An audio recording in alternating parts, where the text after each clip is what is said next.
Well, let me give a message to Antifa. Let me give a message to two-tier Keir Starmer. Let me give a message to all of them. We will not be cowed. We will not be silenced by anybody. We are the British people, and we want a common-sense government back in charge of our country. We're going to fight for it, and we are going to win. Okay, so just want you to imagine for 1 second that so-called far-right protesters had attempted to block a Labour Party conference from going ahead. So, neo-Nazis attempting to force this democratic political party from hosting its perfectly legal activity. You wouldn't hear the end of it, would you? The MSM would lead on the story for days. The Prime Minister would speak out about the dangerous threat being posed by the far right. The police would make multiple arrests, and judges would probably work around the clock to issue ludicrously long sentences. But when it's the hard left attempting to violently threaten Reform UK and its leader, Nigel Farage, who is, can we just remember, by far the most in-danger politician in all of Britain, guess what? There is total silence. Mark my words, the hard left is the real danger in the UK, but the MSM just doesn't want you to know it. The fact that the terror organisation Antifa mobilised in Cornwall last night with their agitators all in these masks ahead of the Reform UK conference with virtually no pushback from the police tells you things are about to get a whole load worse. Shame on you! The fascists! Who protects the fascists? Who protects the fascists? Shame on you! Refugees are welcome here! Refugees are welcome here! Refugees are welcome here! Refugees are welcome here! Refugees are welcome here!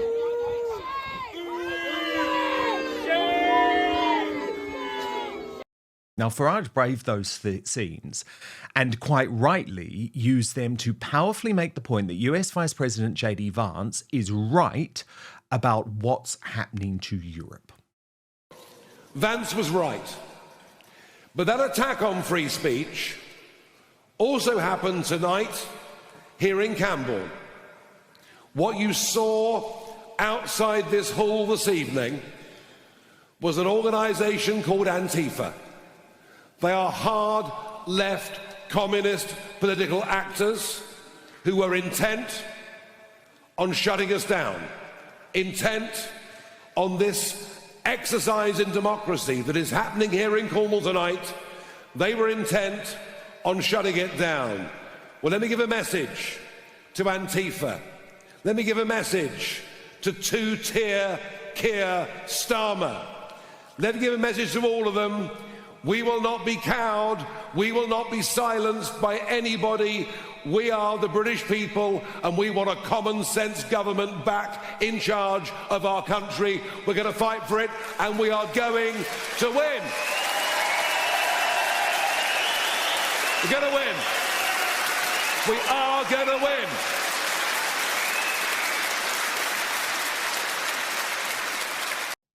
And then Farage made a direct threat, quite rightly, to the police. I don't mind people shouting things out at me. I can just about live with the odd egg, that's all right. But masked people outside tonight, threatening and intimidating you, Cornish members of the public, is not good enough, and all the warnings were there online before. Everyone knew what was going to happen, except it would appear the local police. And I will be writing to the acting chief constable to say, stop looking at what people say online and allow democracy to flourish in Devon, Cornwall and the whole of the West Country.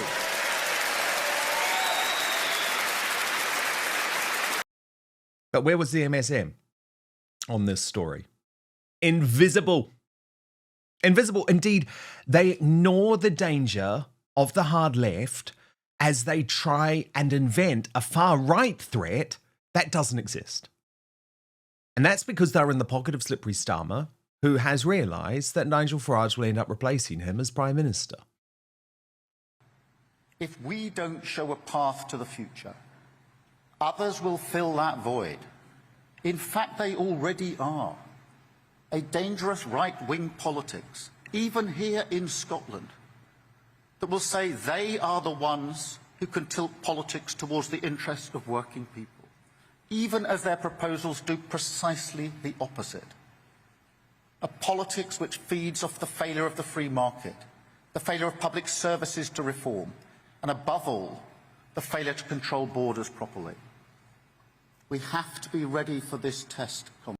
Now, in Cornwall, Farage hit back directly at the Prime Minister, revealing he believes Starmer is soon going to start referring to reform as part of the far right. Since the last election, it would appear we're doing really rather well.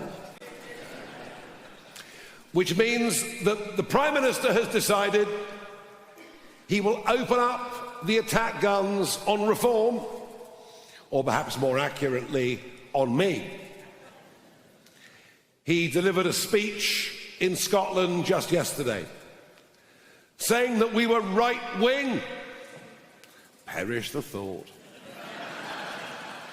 Didn't call us far right, which rather surprised me, but that will come in time. He said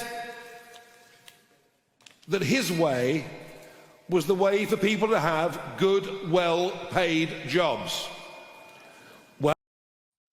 But the reality is, there's nothing far right about Reform UK. As regular Outspoken viewers know, my biggest concern at the moment is actually that Farage is tacking too much towards the centre by watering down policies on issues like mass deportations.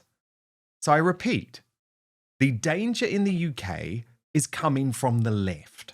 Antifa, yes, and Islamism. But reform won't be bowed. It's capturing the public mood of horror over what's happening to our country. And the thing that's really interesting to me is the party is doing it with a dose of humour too.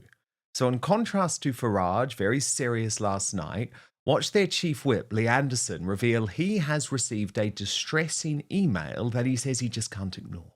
Hey up, it's me again, just about finishing off here in my office in Westminster. But early on today, during Home Office questions, I asked a question about nuisance neighbours, nuisance tenants. And to be honest, my inbox has been filling up over the past few hours. And I've just picked this one out from it's not a constituent, but listen to this email I've had. And it says, "Dear Lee, thanks for raising the issue of nuisance tenants in Parliament today. Even though you're not my MP, could you please help me and my family with the problems we've encountered with a nuisance tenant? It started about 7 months ago when this bloke, this funny looking bloke, and his family moved in. Since then, he has made everyone's life a misery. My neighbours are too scared to speak out, as the police always seem to take his side. We have tried speaking to him, but he just won't listen. Please help us. His address is 10 Downing Street in London." Very, very good. Now, let me bring in today's superstar panel. And I'm delighted to welcome back the independent journalist Tom Sullivan and Reverend Canon Father Phil Harris. Father Phil, goodness me, Antifa last night, Nigel Farage says these guys are actually dangerous. This is not protest. Yet the police do nothing. The MSM ignore the story. In stark contrast to the so-called riots that we saw after the Southport massacre. Two-tier policing in action again, Phil? Absolutely. As you're aware, I'm sitting in the United States at the moment in my hotel I'm jealous. You know, Antifa really came to fame here with George Floyd, you know, this kind of unknown American, and the unrest that was actually caused by the anti-fascists, but very much communists. And they are just such a wrong, evil organisation that words just fail me. I mean, what they were chanting there in Cornwall, anything that breaks down society has Antifa written all over it. What else do we say? I mean, it is a total breakdown of society, that organisation. They stand for everything that is wrong and countercultural to the Christian way of life that this country was founded upon. But first, the reason you're watching this show is because you know that these days it's almost impossible to trust the mainstream media or the so-called fact checkers who claim to patrol social media. And that is for a very good reason, given the Brexit debate, COVID debacle, demonisation of Donald Trump, Tommy Robinson, the whole thing. But I have found the solution. Ground News. Today's sponsor was created by a former NASA engineer to provide you with the only safe way to consume the headlines. So go to ground.news/outspoken and check it out for yourself. But I'm going to show you now this incredible website and app in action. So let's take the recent game-changing speech by US Vice President J.D. Vance to the Munich Security Conference, where he tore into European governments, including ours here in the UK, for the despicable retraction of free speech. And you can see very clearly on Ground News, which collates the 361 sources in one piece, how the story is being covered by the media, broken down by whether it leans to the left or the right. Now, this is illustrated by what it calls its bias distribution service. Then if you scroll down, you can see every article about the topic broken down by the political position and ownership of the publication. It's so fascinating when you do this because it shows quite clearly that Newsmax and GB News, considered to be on the right, gave fair and accurate coverage, focusing on how finally J.D. Vance had the guts to point out uncomfortable truths to European leaders. By stark contrast, though, the left-wing HuffPost claimed the speech left all of Europe aghast. It didn't. I promise you it didn't, HuffPost. I was like cheering it on. Well, The Independent decided to miss the lead altogether to focus on Vance's joke about Elon Musk, which they claimed bombed. What's more, Ground News actually gets to know you personally. So it provides you with the news stories you're interested in, but also analyzes your own biases. My favorite feature is that it comes up with blind spots, potential blind spots you might not be hearing about in the news because of the corruption of the MSM. Now, look, I know you love the news, but you don't trust the legacy media. That is why you're here. So Ground News gives you the tools to understand the truth about what is going on in the world. It is the only way I read the news now. It allows you to see through media bias and manipulative narratives, no more relying on the MSM to define the truth for you. So go to ground.news/outspoken to check it out. Here's the good news. You can subscribe through my link for 40% off the Vantage plan, which is what I use for unlimited access. Ground News is subscriber funded. Supporting it also supports my work. And for less than a Netflix subscription, you can get all of the world's news in one place and think for yourself. It has been a game changer for a total news junkie like myself. So that is ground.news/outspoken. But now, back to the show. Tom Sullivan, what did you make of these scenes? And why is the MSM ignoring it? The MSM are quiet, Dan, because they are responsible for riling these people up.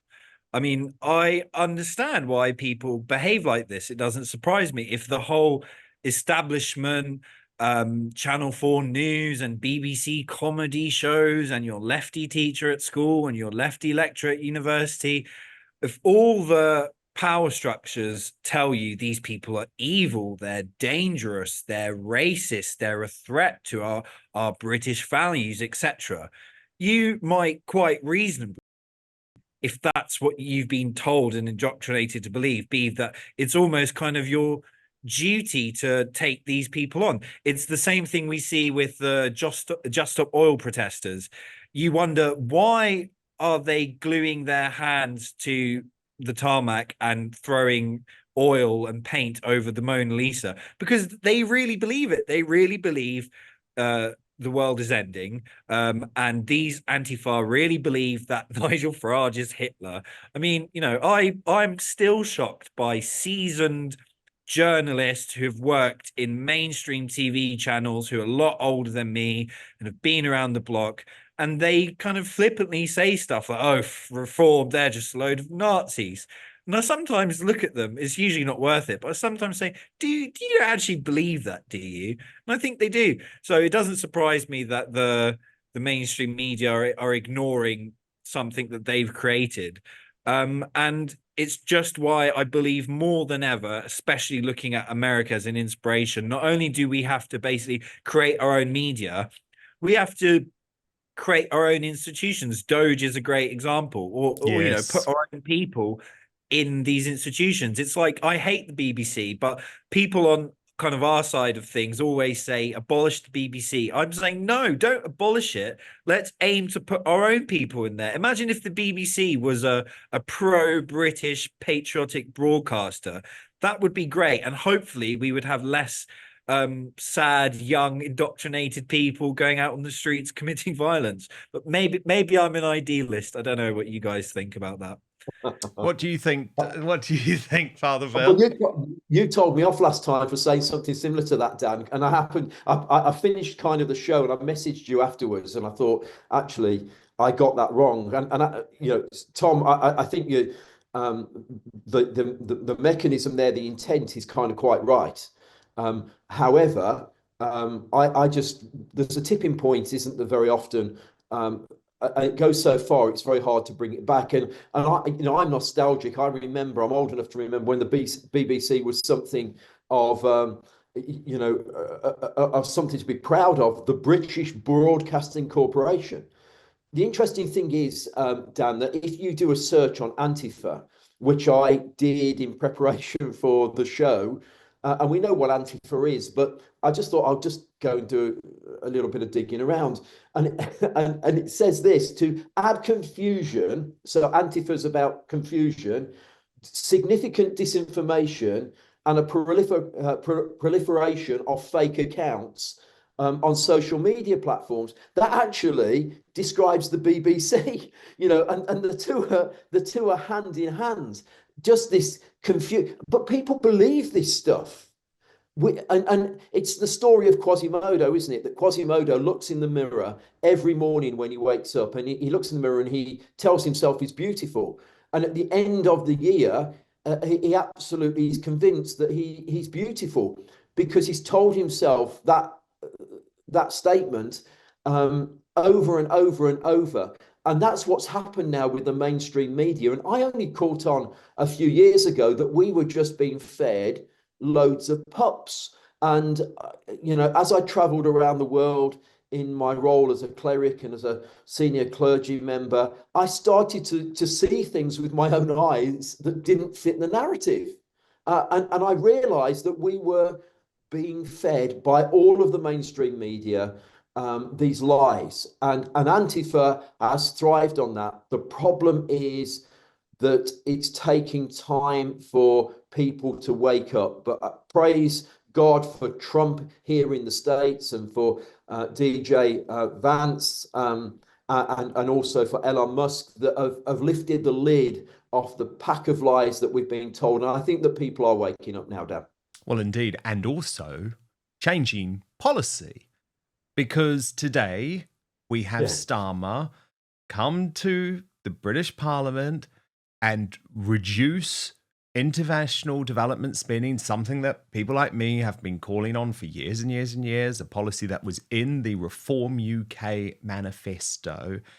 And of course, he's trying to own this. He's trying to claim it was his own idea. But this is absolutely as a result of pressure from Donald Trump. Watch Starmer today. Mr. Speaker, it's a proud legacy, but in a world like ours, it's also a heavy one, because the historical load we must carry to fulfil our duty is not as light as it once was. We must bend our backs across this House, because these times demand a united Britain, and we must deploy all of our resources to achieve security. Mr. Speaker, as a young man, I vividly remember the Berlin Wall coming down. It felt as if we were casting off the shackles of history, a continent united by freedom and democracy. If you had told me then that in my lifetime we would see Russian tanks rolling into European cities again, I would not have believed you. Now, of course, he invoked Winston Churchill earlier in that speech to Parliament, which I found completely ironic, given that just today the Daily Telegraph has reported that portraits of Winston Churchill have been removed from Parliament specifically after Labour's election win. So how ironic that he's attempting to use Churchill's legacy to turn him into some type of wartime leader. Let's just be honest about what's going on here, Father Phil. He had to go to Washington, D.C. on Thursday with something to offer the new president. He did. Can I just go back to that speech before I head there? Please. Because the thing that's very ironic is he talks about remembering when the Berlin Wall came down, and that was the end of communism in East Germany. But what he's creating here is communism in Great Britain. And I'm just kind of going, the irony that he uses that reference. Something else just to throw in, though, is he's got to go to Trump and give him something. But we're talking about defense spending going from 2.3% to 2.5%. Let me put that into context. In 1960, 18 months before the Cuban Missile Crisis, defense spending was just under 8%. Now, for us to get back to levels that cause us to be able to defend our country, we need another 140 billion. So, you know, yes, it's token, and I think it was. I read earlier today. I think it was Andrew Neil who put, President Trump is not interested in decimal points. And I think it's going to be very interesting to see what happens on Thursday when he arrives, this side of the pond. It's just ridiculous. And then to actually, throw Winston Churchill under the bus, but it's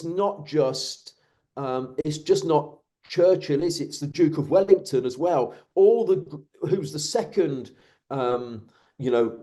most popular leader that we have, but we've also actually thrown out William Wilberforce as well. So there's all these people that were, renowned historic figures for this nation that this communist government just wants to get rid of, and I just found it utterly and utterly astounding.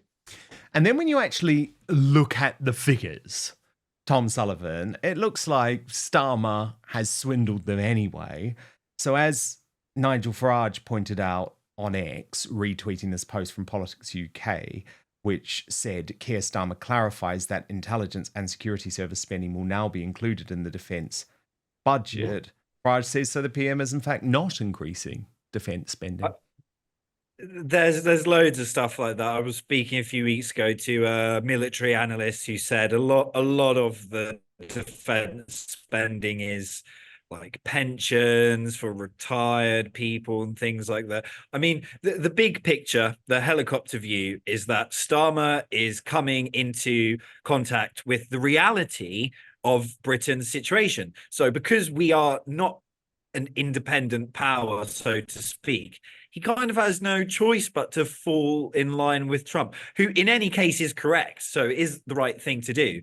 The smart move would be to just fall in line with Trump and be on the front foot of this new world, which we are going into. People like Keir Starmer, like the Tory party, their ideology and their worldview is stuck in the past, basically. And they care more about what people in the EU and Brussels think of them than the genuine defense requirements and security interests of this country. Don't want to go into a whole Ukraine debate. It's disgusting. We can argue about why it started and percentages of blame on which side, but the reality is there are three superpowers in the world. You have Russia, you have China, you have America. And Nixon understood that in the Cold War, he wanted China on his side because that helps him against Russia. We don't have the Soviet Union anymore. People like Keir Starmer and Joe Biden and Ursula von der Leyen forget that we don't have the Soviet Union. We haven't had it for 30 years. But what we do have is the communist threat from China. So it's a no-brainer to bring Russia with all its land and all its resources and all its cheap energy not into NATO and into the EU, but into the fold. And the only way you can do that is by talking. I'm sure a lot of people in the comments now will be violently disagreeing with me, but that's fine. That's why I like to speak on Dan Wootton Outspoken. But no matter what Starmer does, because he actually doesn't believe in this, because he doesn't even know what's going on in the world. You've got Marco Rubio talking about we're now in a multipolar world. You've got people leaking from the Russia-US negotiations that forget the minerals in Ukraine. Putin, it seems, is offering Trump for American companies to go and extract, Russian minerals. So, we're in a brand new world, and we actually are able, because of Brexit, to join in on that and talk about defending these islands and about doing stuff which benefits us. But Starmer doesn't believe that. So I would not be surprised if when he's in the Oval Office, no matter, the little decimal points that he's managed to bring to Trump, I wouldn't be surprised if Trump embarrasses him. And we saw Macron sitting next to Trump. And Macron, he's a bit cheeky, he's a bit quick on his feet. He can kind of diffuse things here and there. But I can't imagine what Starmer would do if Trump, makes a jibe at him. I'm going to be cringing. He'd be sitting there. Like, can you imagine Keith trying to think on his toes? He couldn't even make these big statements without reading off a piece of paper. So there could be serious cringe going on. And I have to be honest, I'm there for Trump embarrassing Starmer. He deserves it. He really deserves it. Thank you so much for watching Dan Wootton Outspoken. Please click on my face just to the bottom left to subscribe to this brand new independent news source and turn on the notification bell so you'll be alerted to our brand new live shows, uncancelled interviews, and special royal episodes. Outspoken is also now available as a podcast, so you can listen to the show every weekday on the go, wherever you are.